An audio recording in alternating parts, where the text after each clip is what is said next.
This right here is one of the most important components out right now. This is a $20 Hotend by Haldis3D called a Red Lizard.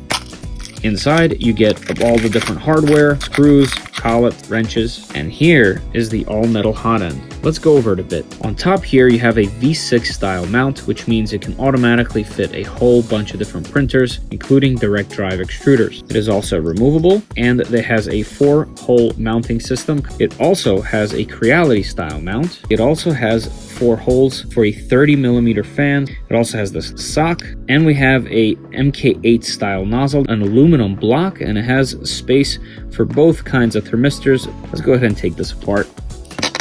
Once you take off that little retaining clip, you can see here the bi-metal heat break. Nice 2-piece design. So a super universal setup for only $20. So what do you guys think of the Red Lizard?